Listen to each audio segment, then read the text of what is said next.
اب عمومی طور پر ایک اہل بیت اطہار ہیں، ایک دیگر صحابہ کرام ہیں، اور اہل بیت اطہار میں غور سے سن رہے ہیں، اہل بیت اطہار میں بھی اندر ایک ازواج مطہرات ہے، ایک ازواج مطہرات کے علاوہ باقی اہل بیت ہیں جو نبی کریم صلی اللہ علیہ وآلہ وسلم کے خونی اہل بیت، خونی رشتے میں، خونی رشتے کی وجہ سے اہل بیت ہیں، اور تیسرے اہل بیت وہ بھی ہیں جو گھر مبارک کے اندر ہی ہوتے تھے، صرف اعزازی نہیں ہے۔ حضرت سلمان فارسی بھی تو اعزازی ہے نا، لیکن وہ گھر کے اندر نہیں رہتے تھے، نہیں، گھر کے اندر رہنے والے اعزازی بھی ہیں۔ حضرت زید بن حارثہ یہ حضور کے گھر کے اندر ہوتے تھے، ان کو ایک وقت تھا کہ زید بن محمد کہا جاتا تھا، پھر قرآن نے منع کیا ادعوہم لآبائہم، پھر زید بن حارثہ کہے جانے لگے۔ ان کے بیٹے حضرت اسامہ بن زید یہ بھی گھر کے اندر ہوتے تھے، کاشانہ اقدس کے اندر رہتے تھے۔ نبی کریم صلی اللہ علیہ وآلہ وسلم سے پوچھا گیا آپ کو آپ کے اہل بیت میں سب سے زیادہ پیارا کون ہے؟ حضرت علی المرتضیٰ، عباس بن عبد المطلب حضور کے سگے چچا، ان دونوں ہستیوں نے پوچھا رضی اللہ عنہما۔ جامع ترمذی میں حدیث ہے 3819 حدیث نمبر ہے، اور صحیح حدیث ہے۔ یہ دونوں ہستیاں حضور کے پاس حاضر ہوئی، ہم ایک بات پوچھنے آئے ہیں۔ کیا بات ہے؟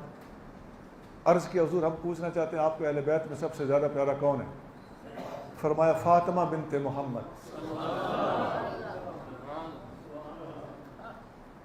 عرض کیا حضور ہم ان اہل بیت کی بات نہیں کر رہے، غور کرو، ہم ان اہل بیت کی بات نہیں کر رہے۔ میں نے حدیث کا نمبر تک بتا دیا آپ کو، ترمذی۔ کیا پتہ چلا؟ پتہ چلتا ہے اہل بیت کی قسمیں ہیں، ہے نا؟ آپ نے کہا اچھا دوسرے اہل بیت کی بات کرتے ہو تو ان میں مجھے سب سے زیادہ پیارا اسامہ بن زید ہے۔ میں بات یہ بتانا چاہتا ہوں، سبحان اللہ، اسامہ بن زید کو اہل بیت قرار دیا، اور اہل بیت میں ایک خاص قسم کے اہل بیت میں سب سے زیادہ پیارا قرار دیا۔ سنا یہ اہل علم حضرات ضرور حدیث پڑھ لیں ایک دفعہ جا کے، میں ساری نہیں سنا رہا۔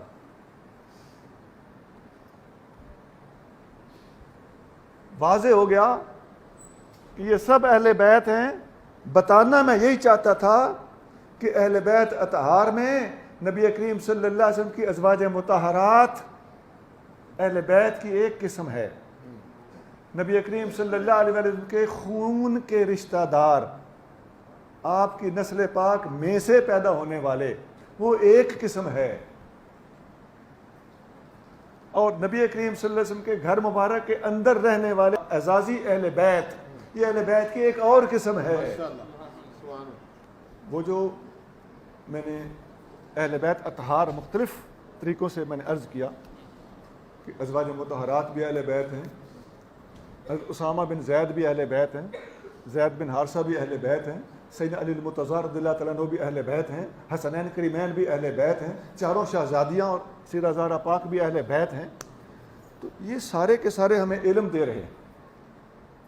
اب اس کی میں تھوڑی سی تفصیل میں جانا چاہتا ہوں۔ بتائیے یہ جو اہل بیت کی میں نے کئی قسمیں دسی ہیں، حدیث کی کتابوں میں ان سب سے حدیثیں لی گئی ہوں تو پھر ملتی ہیں؟ سب سے حدیثیں روایت کردہ، تقریباً سب سے روایت کی گئی روایات بخاری میں موجود ہیں، باقی کتابوں میں بھی موجود ہیں۔ اچھا یہ فرمائیے کہ نبی کریم رؤوف الرحیم صلی اللہ علیہ وآلہ وسلم کے اندر کی، گھر کے مبارک کے، دہلیز مبارک کے اندر کی باتیں اہل بیت بتا سکتے ہیں نا؟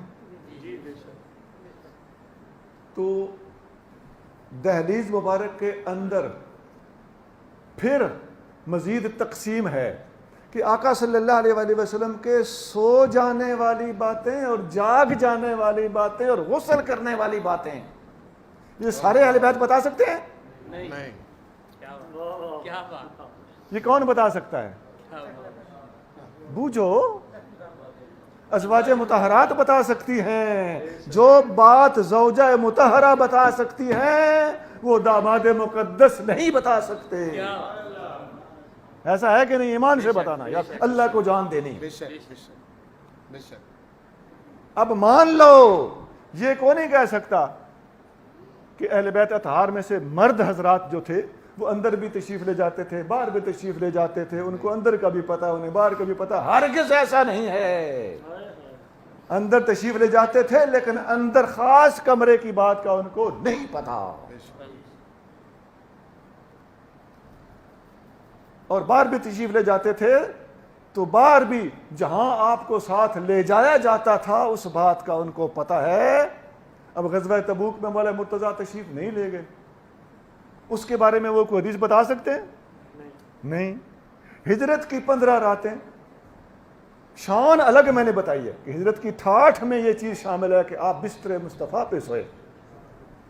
سنی بخیل نہیں ہوتا کسی کی شان کو بھی بیان کرتے وقت. میرا یہ موضوع تو نہیں تھا کہ بستر پہ کون سویا، میرا موضوع تو یہ تھا کہ علم کس نے دیا. میں نے یہ بات بیچ میں لگا دی. کیوں؟ اس لیے کہ الحمدللہ اللہ تعالیٰ نے ہمیں تمام صحابہ اور تمام اہل بیت کے بارے میں کھلا سینہ عطا فرمایا. لیکن جو جس کا حصہ بنتا ہے وہ اسی سے حاصل کیا جائے گا. جو بات زوجہ مطہرہ بتا سکتی ہیں وہ زوجہ مطہرہ کے علاوہ اس دنیا کا کوئی بندہ نہیں بتا سکتا. نہ کوئی مرد بتا سکتا ہے، نہ کوئی خاتون بتا سکتی.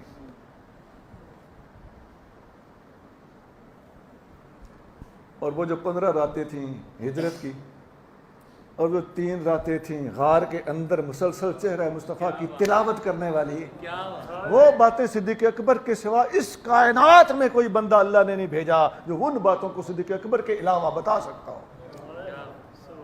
تو پتہ چلتا ہے کہ ہم اندر والی باتیں بھی ہر اندر والا نہیں بتا سکتا اور باہر والی باتیں بھی ہر باہر والا نہیں بتا سکتا. باہر والی باتیں بعض باہر والوں کو پتہ ہیں اور دوسری باتیں دوسرے باہر والوں کو پتہ ہیں. اندر والی باتیں بعض اندر والوں کو پتہ ہیں اور اس کے علاوہ کی باتیں ان بعض اندر والوں کو پتہ ہیں. اندر کی کوئی بات ازواج مطہرات سے پوشیدہ نہیں ہے. اندر ایسی ہستیاں تو ہیں جنہیں ازواج مطہرات والی باتوں کا پتہ نہیں، لیکن ایسی کوئی بات نہیں جو دوسروں کو پتہ ہو اور ازواج مطہرات کو پتہ نہ ہو. حتیٰ کہ صحن مبارک میں آقا صلی اللہ علیہ وسلم اپنے گھر مبارک کا کام کرتے ہوئے اچانک کام چھوڑ کر اذان سن کر مسجد کو چلے جاتے تھے. یہ گھر کے صحن کی بات ہے، علیحدہ کمرے کی نہیں ہے. لیکن یہ بات بھی اماں عائشہ صدیقہ بتاتی رضی اللہ تعالیٰ. اسی لیے ام المومنین عائشہ صدیقہ رضی اللہ تعالیٰ عنہا نے تمام خواتین میں سب سے زیادہ حدیثیں روایت کی. 2210 حدیثیں. اور علماء فرماتے ہیں کہ دین کا 1/4 حصہ، چوتھا حصہ ایک ام المومنین عائشہ صدیقہ نے بیان کیا ہے.